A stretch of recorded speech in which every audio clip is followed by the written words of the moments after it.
You have been doing it since this morning. Before you made a single conscious decision today, your brain was already being drained. Not by stress, not by difficult work, by habits so ordinary, so normalized, so woven into the texture of daily life that nobody questions them, including you. Here is what makes this different from everything else you have heard about productivity or mental performance. This is not about effort. The people most affected by these habits are not the lazy ones. They are the capable, high-functioning, genuinely motivated people who cannot understand why their focus keeps fracturing, why their memory keeps slipping, why the gap between what they know they can do and what they actually produce never seems to close. The answer is neurological, and it has been sitting in peer-reviewed research for decades. 7 habits, reordered here from uncomfortable to devastating, because what you find at the end of this list is the one that costs the most, affects the most people, and is almost never recognized for what it actually is. By the time this is over, you will not see your own daily routine the same way again. 1. Consuming information. Without a filter. Picture this. You wake up, and within 60 seconds you are already consuming. News, messages, social media, a podcast someone recommended, a headline that pulls you into a thread you never intended to read. It feels like staying informed. It feels productive, almost virtuous. What it actually is, at the neurological level, is a systematic overload of the most finite resource you have. Your brain has a hard processing limit. Researchers call it cognitive load, the ceiling of information your neural architecture can handle at any given moment. And when you exceed it, 3 things happen simultaneously. Decision quality drops. Memory consolidation breaks down. Mental fatigue sets in hours before it should.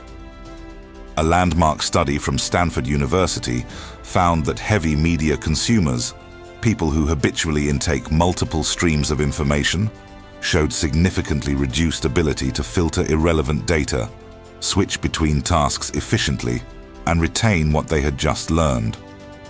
The brain does not get stronger by consuming more. It gets slower, but the damage runs deeper than overload. Every piece of content you consume forces a micro-decision. Do I keep watching?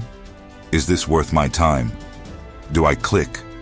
Should I save this? Each of those micro-decisions draws from the same limited cognitive pool you need for everything that actually matters in your day. By the time you sit down to do real work, you have already spent a measurable portion of your mental resources on information that produced nothing. Your attention is a finite, non-renewable daily resource. The moment you begin treating it that way, deciding what enters your brain, when, and why, the drain stops. You go from passive receiver to active filter, and that single shift changes the quality of every hour that follows. Here is the thing about that drain, though. It does not feel like drain.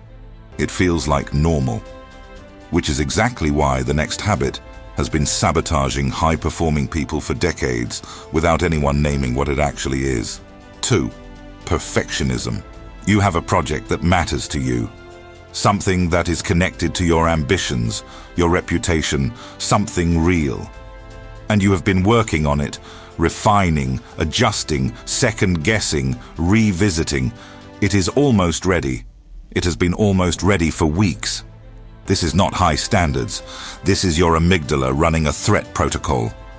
When your brain perceives that something connected to your identity might be exposed to criticism or failure, the amygdala activates the same neural circuitry it uses for physical danger. It does not distinguish between a predator and a performance review. Both register as threat. And when the amygdala fires at this intensity, it suppresses the prefrontal cortex, the region responsible for creative thinking, execution, and problem solving. The mechanism is precise. The harder you try to make something perfect, the less neurologically capable you become of producing anything at all.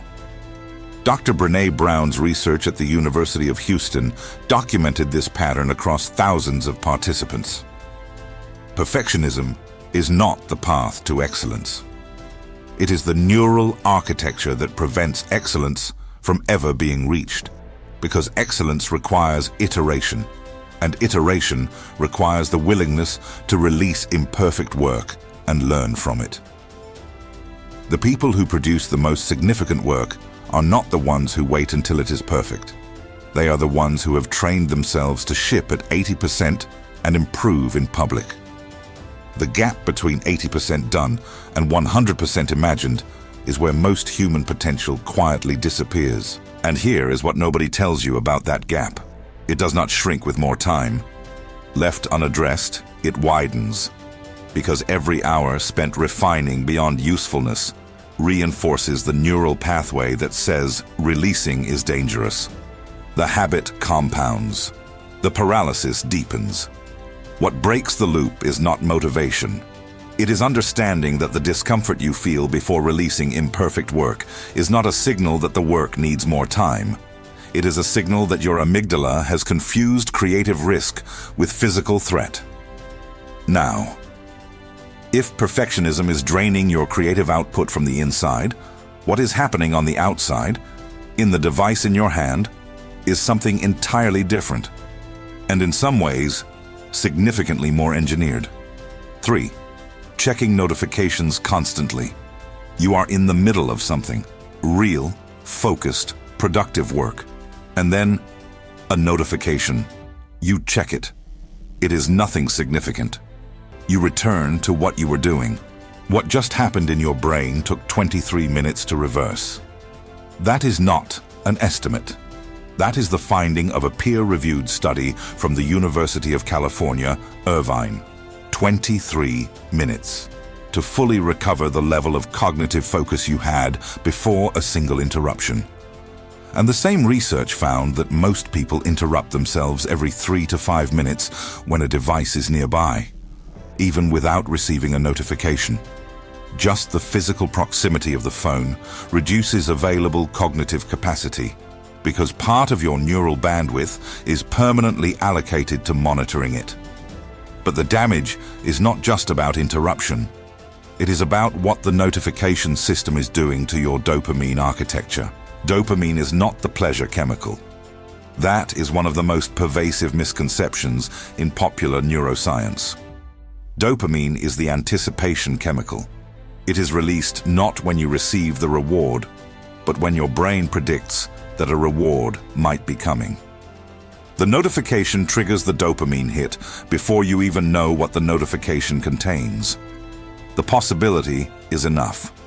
This is not an accident. The notification systems in every major platform were designed by behavioral scientists who understood this mechanism precisely and built products that exploit it. You are not checking your phone because you lack discipline. You are responding to a system that was engineered at significant expense to make you respond exactly the way you do. The result is a brain that has been gradually trained to associate focus with discomfort and distraction with reward. And rewiring that takes longer than most people expect, because the pathway was built over years of reinforcement, not days. Every time you interrupt yourself, you are not just losing 23 minutes of focus. You are reinforcing the neural habit of interruption itself. The habit is self-deepening, which brings us to something that most people assume they are immune to, until they understand exactly what the brain is doing when they attempt it. 4. Multitasking. Everything you believe about multitasking is neurologically incorrect. Your brain cannot execute 2 cognitive tasks simultaneously. This is not a limitation of some people's brains. It is a structural property of all human brains without exception. What you call multitasking is task switching, rapid alternation between activities. And every switch carries a measurable cost that neuroscientists call the cognitive switching penalty. When you move from one task to another, your brain must disengage the neural networks active in the first task, suppress residual activation, reorient attention, and rebuild the contextual framework for the new task. This process happens in milliseconds. It feels seamless. The energy cost is not seamless. Dr. David Meyer at the University of Michigan calculated that task switching reduces productive output by up to 40%. Not because something is wrong with how you work, because your brain is spending nearly half its available cognitive resources on the mechanics of switching, not on the work itself. And there is a dimension beyond raw productivity. Genuine insight, creative problem solving, and deep comprehension require sustained, uninterrupted activation of the prefrontal cortex. This is what researchers call deep work, and it is neurologically incompatible with multitasking. You can be in motion every minute of your day, task switching constantly, and produce nothing that required your full cognitive capability. Most people do exactly this, and spend years unable to explain why effort and output never feel proportional. The brain you bring to single-focused work is not the same brain you bring to fragmented work. It is measurably, structurally different in its output capacity. Not because of motivation, because of neuroscience. You have now seen 4 habits that steal your time, fragment your attention, and drain your cognitive resources from the outside. What comes next is different, because this one rewires you from the inside, and the damage it does not reset when you close your laptop. 5. Ruminating over past mistakes. You know this feeling. It is late. The work is done. And your brain returns without invitation to something that happened, a conversation that went wrong, a decision you regret, a moment of failure you have already analyzed 100 times and cannot stop analyzing again. This is not reflection. Reflection has an endpoint. What you are describing is rumination, and what it does to your brain is not metaphorical. Every time you think a thought, you strengthen the neural pathway associated with it. This is the foundational principle of neuroplasticity. Neurons that fire together, wire together. When you ruminate, you are not simply remembering a painful experience. You are physically reinforcing the neural architecture of that experience, making it easier to access, harder to suppress, and more emotionally potent each time it surfaces. Neuroscientists at Yale University identified the specific network responsible for this pattern. The default mode network, a cluster of brain regions that activates when the mind is not focused on an external task. In people who ruminate chronically, the default mode network becomes hyperactive and develops abnormally strong connections to the amygdala, the brain's threat center. The result is a brain that, when left unoccupied, defaults to threat processing, to replaying what went wrong, to rehearsing future failures modeled on past ones. Here is the finding that changes how you understand this. You do not ruminate because something is wrong with you. Something goes wrong with you because you ruminate. That is not a philosophical reframe. That is the direction of causality established by the Yale research. Rumination is one of the strongest neurological predictors of clinical depression and anxiety in adults. Not because depressed people ruminate more, but because rumination creates the brain conditions in which depression becomes structurally likely. The habit precedes the disorder. The loop builds the cage, and the loop is self-reinforcing. Every cycle of rumination deepens the default mode network pathway, making the next cycle more automatic and the exit more effortful. The longer this goes unaddressed, the more it becomes the brain's default response to unoccupied time. The interruption of this pattern is not suppression. Research shows that attempting to suppress a thought paradoxically increases its activation. The interruption requires active, present-moment cognitive engagement that genuinely displaces the rumination loop. The brain cannot fully ruminate and fully focus simultaneously. One neurologically replaces the other. You now understand how the mind attacks itself in the hours when it should be resting. What happens during the hours when it is supposed to be restoring itself determines whether any of this damage can be repaired, or whether it compounds overnight. 6. Sleeping less than 7 hours.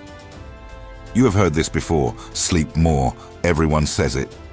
And because everyone says it, it has lost its weight. So let us set aside the advice and look at the mechanism.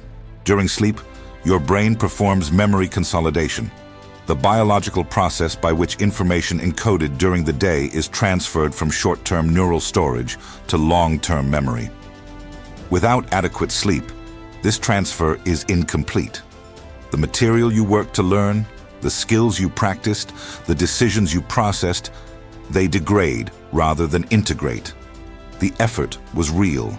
The retention is not.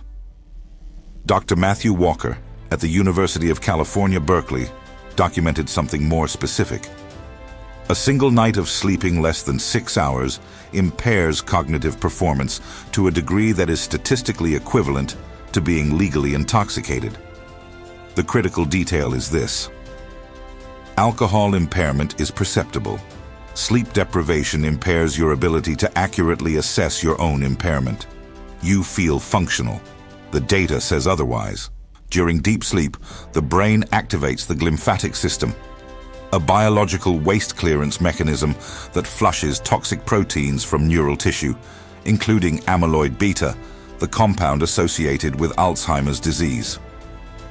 When this process is consistently interrupted by insufficient sleep, these proteins accumulate. This is not a distant risk. It is a measurable, progressive structural change that begins with the first night of significant sleep deprivation and compounds with every subsequent one. And there is an immediate consequence that affects every other item on this list. Sleep deprivation reduces gray matter volume in the prefrontal cortex, the region responsible for impulse control, decision quality, emotional regulation, and complex reasoning. The version of you making decisions after a poor night of sleep is not a tired version of your normal self. It is a neurologically different version with a structurally compromised command center. Every other habit in this video is harder to address on insufficient sleep. The notification loop is harder to resist. The rumination runs longer. The perfectionism tightens. Sleep is not the recovery phase of your day. It is the biological infrastructure that determines the quality of every hour you spend awake. What comes next is the habit that most people will watch this far without recognizing in themselves. And it is the one that costs the most. Not because it is the most dramatic, but because it is the most continuous. 7. Trying to please everyone. Right now, a portion of your cognitive capacity is allocated to something you are not consciously aware of. It is monitoring the social environment around you, processing how you were perceived in your last conversation, anticipating how a future decision will be received, adjusting, filtering, calibrating, continuously, automatically, beneath the threshold of awareness. Neuroscientists call the network responsible for this the mentalizing network, a set of interconnected brain regions, including the medial prefrontal cortex and the temporoparietal junction, that activates when you process what other people might be thinking about you. This network is deeply embedded in human neurology because social belonging was, for most of human evolutionary history, a genuine survival mechanism. Exclusion from the group was not uncomfortable. It was potentially fatal. But here is what that ancient wiring costs you in the contemporary world. Dr. Naomi Eisenberger at UCLA established that social rejection activates the same neural regions as physical pain: the dorsal anterior cingulate cortex and the anterior insula.